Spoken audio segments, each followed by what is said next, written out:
90-এর দশকে যাদের জন্ম সেই সময়ের কথাটা আপনাদের মনে পড়ে নিশ্চয়ই। আমার খুব ভালো করেই মনে পড়ে সেই সময়ের স্মৃতিগুলো। ঠিক সেই সময়টাতে বর্তমান সময়ে রয়ে গেছে বাংলাদেশের কিছু অঞ্চল। বলছি সুন্দরবন অঞ্চলের কথা। আমি গিয়েছিলাম সুন্দরবনের সাতক্ষীরা জেলার শ্যামনগর উপজেলার ভেটখালী ইউনিয়নে। সেই অঞ্চলের সুন্দরবনের মানুষের জীবনমান এখনো 90-এর দশকের কাছাকাছি রয়ে গেছে। হ্যাঁ, কিছু স্মার্ট ডিভাইস, ব্যাংকিং ব্যবস্থা এগুলো থাকলেও তাদের জীবনমান এখনো সাদামাটা।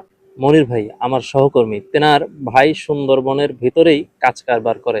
মধুর সিজনে মধু সংগ্রহ করে, নদী থেকে চিংড়ির পোনা সংগ্রহ করে, মাছ সংগ্রহ করে ইত্যাদি হলো তেনার পেশা। মনির ভাইয়ের কাছে বললাম আমি সুন্দরবনে যেতে চাই। মনির ভাই বললেন ফোনটা হারিয়ে গেছে বেশ কিছুদিন আগে, যার জন্য নাম্বারগুলো খুঁজে পাচ্ছি না। আমি বললাম চিন্তার কোনো কারণ নেই, আপনি ঠিকানাটা শুধু দিন। ঠিকানা নিয়ে আমি চলে গেলাম সুন্দরবনে। অদ্ভুত ব্যাপার হলো আমি কখনো কোনোদিন খুলনা বিভাগে ঢুকি নাই। এই জীবনের প্রথম খুলনা বিভাগে গেলাম। সাতক্ষীরার শ্যামনগর উপজেলা হলো বাস স্ট্যান্ডের সর্বশেষ প্রান্তর। মোটরসাইকেল আলা রাশেদুল ভাইয়ের বাড়ির সামনে থামিয়ে একজন মুরব্বির দিকে লক্ষ্য করে বললেন, ভাই ইনি হলেন রাশেদ। আর ওই মুরব্বিকে বললেন, কাকা আপনার বাড়ি মেহমান আইছে। ওই চাচা আমার দিকে তাকিয়ে একটু কিছুক্ষণ থমকে গেলেন এবং বললেন, কোন থেকে আইছে ও বাবা? আমি বললাম, চাচা আমি ঢাকা থেকে এসেছি।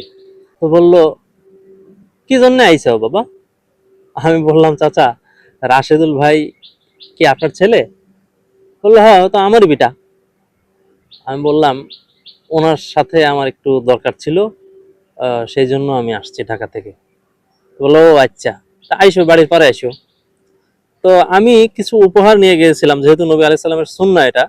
আমি ভেটখালি বাজারে নেমেই সেখান থেকে কিছু আম, কিছু লিচু, সিজনের ফল যেহেতু ওগুলো, তো চাচা বারান্দায় নিয়ে আমাকে বসতে দিল একটি প্লাস্টিকের চেয়ারে। আর চাচা বসলো বারান্দায় রশি দিয়ে বানানো দোলনা টাইপ আছে, এটার নামটা আমি সঠিক জানি না। সমুদ্র সৈকতে আপনারা অনেকে দেখেছেন যে এই রশির ভিতরে শুয়ে থাকে।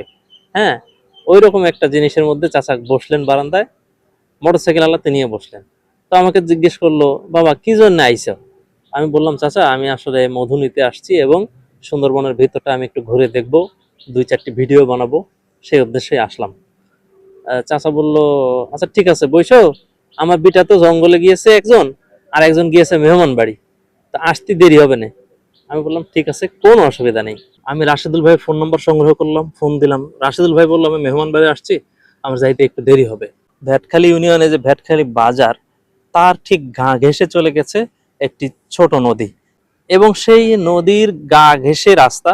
সেই রাস্তার পাশ দিয়ে আমি মোটরসাইকেলে করে চলছি সেই কালসে গ্রাম।